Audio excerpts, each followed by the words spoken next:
Welcome to True Crime Threads, where we unravel chilling mysteries and uncover the dark secrets behind real-life crimes. In today's story, a seemingly ordinary notebook leads a family into a web of deception and murder. On an otherwise normal spring afternoon, Robert and Patricia Johnson were cleaning their teenage son David's room. It wasn't something they did often, but the clutter had reached a point where it couldn't be ignored any longer. The floor was littered with crumpled papers, discarded snack wrappers, and an assortment of books and video games scattered in no particular order. Patricia sighed as she knelt down by the bed, pulling out a pair of sneakers that looked like they hadn't been worn in years. As she worked, her hand brushed against something hard and flat. She pulled it out, revealing a leather-bound notebook. Its unmarked cover was plain and unassuming, but something about the weight of it in her hand gave her pause. Patricia wasn't sure why, but she hesitated before opening it. Perhaps it was the instinct that only mothers seem to possess, a sixth sense that told her this wasn't just another school notebook or a collection of harmless doodles. When she flipped it open, her heart skipped a beat. The first few pages seemed innocent enough, filled with scribbles and rough sketches, but as she turned further, the tone of the entries changed dramatically. Each page became increasingly detailed, describing what appeared to be the meticulous planning of a crime. Patricia's breath quickened as she scanned the words. Locations, dates, times, and methods were all laid out with disturbing precision. Sometimes the data's red lines were as high as the reading glasses. It didn't take her long to realize that the notebook wasn't just describing any crime. It appeared to reference the unsolved murder of Thomas Gray, a local mechanic who had been killed 2 years earlier in their small New England town. The case had made headlines for weeks before fading into the background, as unsolved cases often do. Robert, noticing the change in his wife's demeanor, came over to see what had captured her attention. She handed him the notebook silently, her hands trembling. As Robert read through the pages, his expression darkened. The details in the notes were chillingly accurate. They included information about the layout of Thomas's shop, the location of a broken window that had been used as the point of entry, and even a timeline that eerily matched the official investigation's conclusions. The most unsettling part, however, was the name Thomas, which was scrawled repeatedly in the margins of several pages. Sometimes it appeared as a standalone word, and other times it was surrounded by arrows or underlined multiple times, as if the writer was obsessively fixated on it. Robert and Patricia exchanged a look of disbelief. The handwriting was unmistakably David's. It matched the way he wrote in his school notebooks, the same slanted letters and occasional smudges. David had always been a quiet, introspective teenager who kept to himself. He wasn't particularly social and spent most of his time either at school or in his room. The thought that their son could be connected to such a heinous act was almost too much for Robert and Patricia to comprehend. At first, they considered the possibility that the notes were a bizarre creative writing project, or perhaps even an elaborate joke. But the level of detail went far beyond what an innocent person could know about the crime. There were specifics in the notebook that had never been released to the public, facts that only someone directly involved or someone who had access to confidential information would be aware of. The couple was paralyzed with uncertainty. They couldn't ignore what they had found, but they also couldn't bring themselves to confront David directly. The idea of accusing their own son of such a crime felt unthinkable. Yet the evidence in their hands painted a troubling picture. As they sat in stunned silence, the weight of the discovery began to sink in. Their lives, once so ordinary and predictable, had taken a turn they never could have anticipated. What they found in David's room wasn't just a notebook, it was the beginning of a nightmare. Unsure of how to proceed, Robert and Patricia Johnson made a difficult decision. They anonymously handed the notebook over to the local police, leaving it at the station with no accompanying note or explanation.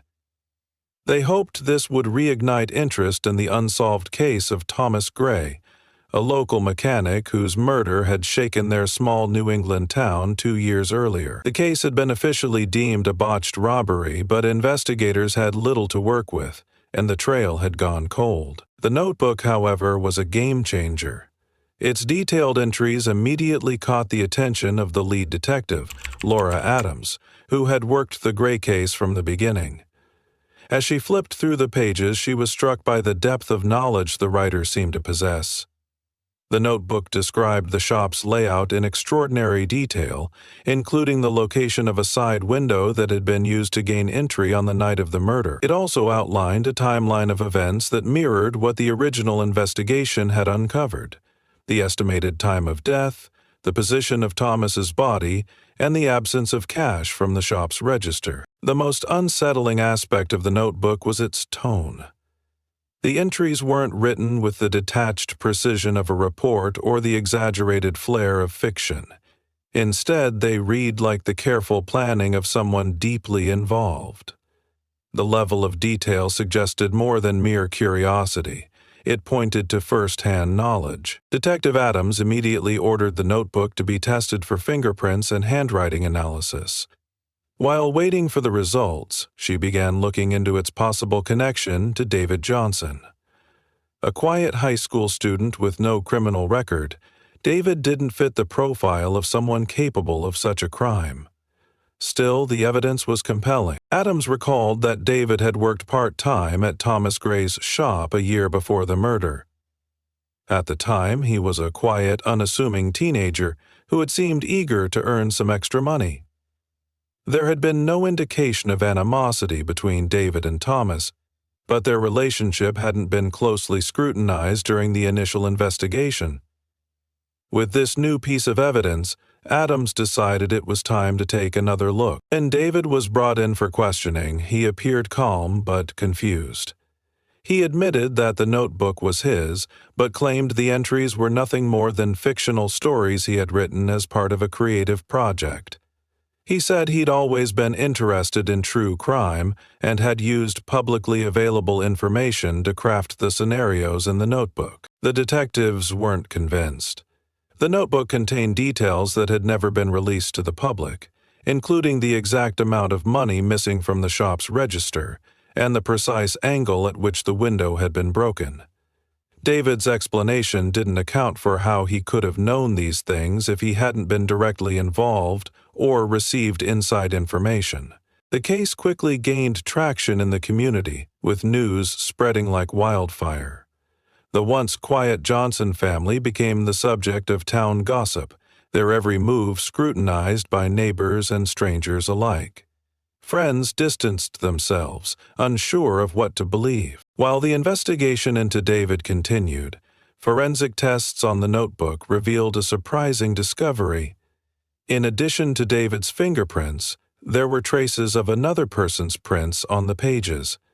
This opened the door to the possibility that David wasn't working alone, or might not have been the primary suspect after all. Detective Adams began to dig deeper into the case, looking for connections that might explain the notebook's existence. Could it have been planted to frame David? Or was it possible that David had been an unwitting accomplice, drawn into something far darker than he had anticipated? As these questions loomed, the investigation took on a new urgency. The notebook, with its disturbing details and unanswered questions, had reopened a case that many had thought was long buried. And for the Johnson family, life would never be the same. As the police delved deeper into the notebook's implications, an unsettling detail came to light. Thomas Gray wasn't just a former employer of David Johnson. He had been a close family friend. Years earlier, when Robert Johnson faced a financial crisis after losing his job, Thomas had stepped in to help. He had loaned Robert money and even assisted with home repairs when the Johnsons couldn't afford to hire anyone. Their relationship had gone beyond mere friendship. Thomas was like an uncle to David. This connection complicated the investigation. If David had played a role in the crime, the motive wasn't immediately clear. Why would someone harm a man who had been so kind to their family? Detectives started digging into Thomas's life for any signs of strained relationships or hidden conflicts. They interviewed former employees, friends, and acquaintances, trying to uncover something that could explain the murder. The trail led to Ryan Blake, a disgruntled mechanic who had worked for Thomas before being fired for stealing tools from the shop. Ryan had a reputation for being volatile, and his termination had reportedly been tense. When questioned by police, Ryan admitted to harboring resentment toward Thomas but denied any involvement in the murder. However, he revealed something that cast suspicion back on David. According to Ryan, he and David had occasionally talked after work. During one of their conversations, Ryan claimed to have shared details about the shop's security system, including the location of the side window that could be forced open easily. At the time, Ryan said it was nothing more than idle chatter, but now, with the notebook as evidence, it seemed more significant. Detectives began to wonder if David had used this information to plan the crime. It was possible he had initially intended only to steal money and had been caught off guard when Thomas confronted him, leading to violence. Still, this theory didn't fully account for the level of detail in the notebook, nor did it explain why David had repeatedly written Thomas's name in the margins. The investigation took another turn when a forensic team discovered faint traces of blood on one of the pages in the notebook. DNA testing confirmed that the blood belonged to Thomas Gray, further implicating David. But there was one crucial inconsistency. The notebook itself had no signs of wear or damage that would suggest it had been present at the crime scene. This raised the possibility that the blood had been transferred to the notebook later, either intentionally or by accident. As the evidence mounted, the Johnson family's life unraveled further. Patricia struggled to reconcile the son she had raised with the evidence pointing to his involvement. Robert, once confident in David's innocence, began to have doubts.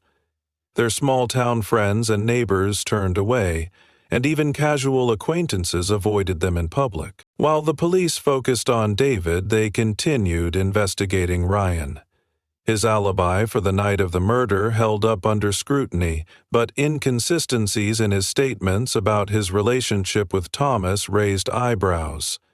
Ryan claimed to have had minimal contact with Thomas after being fired, yet several witnesses reported seeing him near the shop in the weeks leading up to the murder. With suspicions swirling around both David and Ryan, investigators considered the possibility of a conspiracy.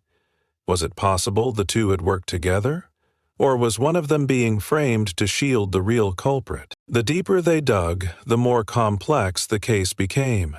David's connection to Thomas, Ryan's grudge, and the notebook with its chilling entries all pointed to a tangled web of motives and secrets.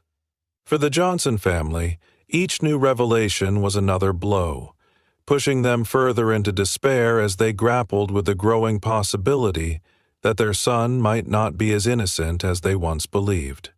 As the investigation grew more intense, the Johnson family found themselves under relentless scrutiny.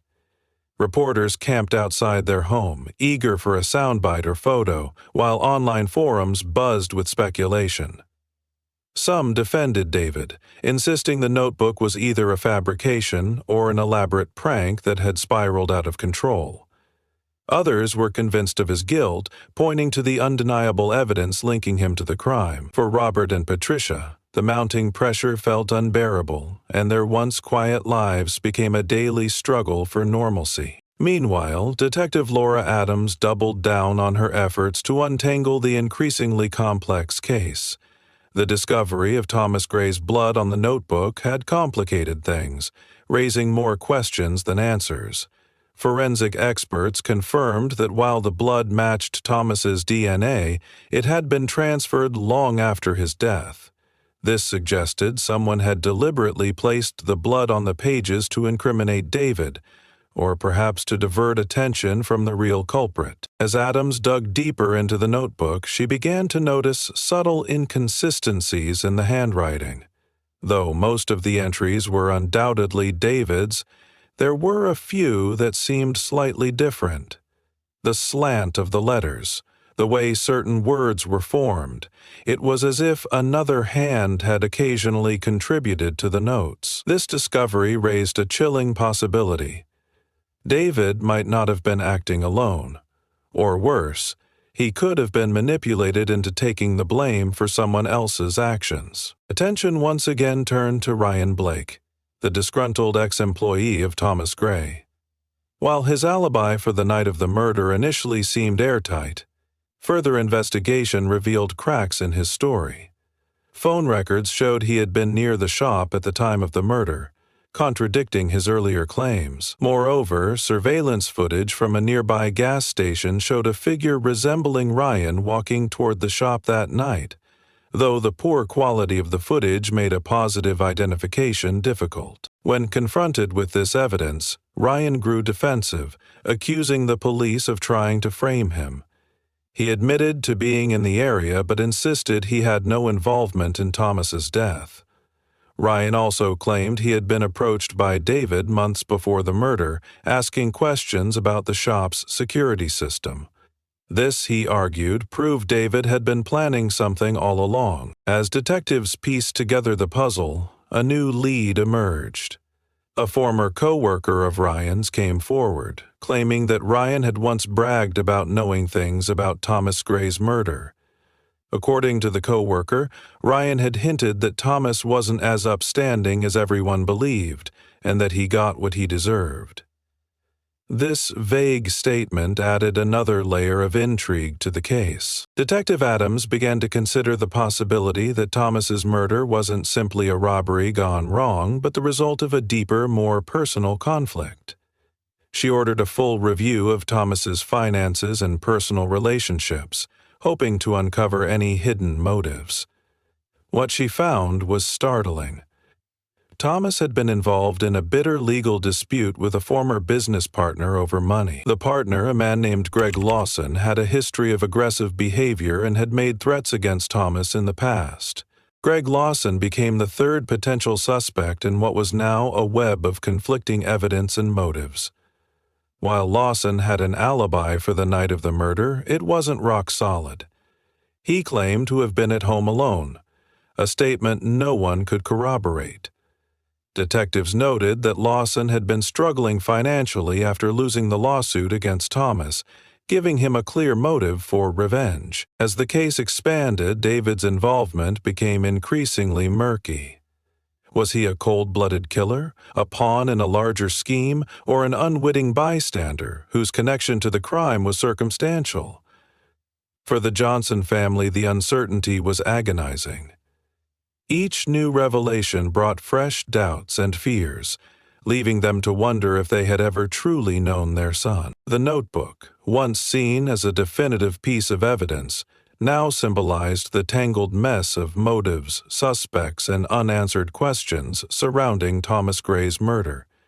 The truth, it seemed, was still just out of reach. As the investigation approached its climax, Detective Laura Adams faced mounting pressure to bring clarity to the case. The notebook, initially seen as the key to solving the mystery, had instead revealed layers of complexity. With three potential suspects, David Johnson, Ryan Blake, and Greg Lawson, each with plausible motives and questionable alibis, the truth seemed more elusive than ever. Adams knew she had to focus on the smallest details if she was to untangle the web of conflicting evidence. The forensic team continued its meticulous analysis of the notebook, uncovering one final clue: a faint partial fingerprint on the inside cover that didn't belong to David. The print was run through the database, and it matched Ryan Blake. This discovery placed Ryan in direct contact with the notebook, something he had vehemently denied during questioning. When confronted with the evidence, Ryan admitted to handling the notebook once but maintained his innocence, claiming he had found it at the shop months after the murder and had simply browsed through it out of curiosity. Detective Adams wasn't convinced. She reviewed the timeline and concluded that Ryan's story didn't add up. If he had handled the notebook after the murder, why hadn't he come forward with it? Why had it ended up in the Johnson family's possession instead? As she pieced together the clues, Adams considered the possibility that Ryan had planted the notebook at the Johnsons' house to frame David, using his knowledge of David's connection to Thomas to divert attention from himself. Meanwhile, a closer look at Greg Lawson's financial records revealed another startling detail. In the weeks leading up to Thomas Gray's murder, Lawson had made several large cash withdrawals. Detectives speculated that Lawson might have hired someone to carry out the crime, allowing him to maintain his alibi while exacting his revenge. Interviews with Lawson's acquaintances painted a picture of a man consumed by bitterness, but no concrete evidence tied him directly to the murder. For David Johnson, the situation grew increasingly dire. Public opinion had largely turned against him, and his parents were struggling to protect him from the relentless scrutiny. Despite the evidence against him, David maintained his innocence, insisting the notebook was nothing more than a collection of fictional scenarios. His family clung to the hope that the investigation would eventually clear his name, but the weight of the allegations was taking its toll. As Adams prepared to make her case, a breakthrough came from an unexpected source. A retired detective who had worked briefly on the Gray case came forward with a memory of something unusual. Weeks before the murder, Thomas had confided in him about receiving anonymous threats. These threats, written on scraps of paper, contained language eerily similar to some of the entries in David's notebook. The retired detective had dismissed them at the time as the work of a disgruntled customer, but now they seemed like a crucial piece of the puzzle. The scraps of paper were recovered from evidence storage, and handwriting analysis revealed a match not to David, but to Greg Lawson. This was the first solid link tying Lawson to the crime. Confronted with the evidence, Lawson finally cracked. He admitted to orchestrating the murder, claiming he had paid Ryan Blake to carry it out. Ryan, in turn, had used his knowledge of David's connection to Thomas to frame him, planting the notebook at the Johnsons' house as a diversion. With Lawson and Ryan both confessing to their roles in the crime, David was exonerated, but the damage to his life and reputation was immense. The Johnson family, though relieved, struggled to move forward, haunted by the betrayal of someone they had once trusted. For Detective Adams, the resolution of the case was bittersweet. While justice had been served, the case highlighted the devastating ripple effects of crime, leaving scars that would take years to heal. The notebook, which had held the key to unraveling the truth, was now a symbol of both the darkness of human nature and the perseverance required to uncover it.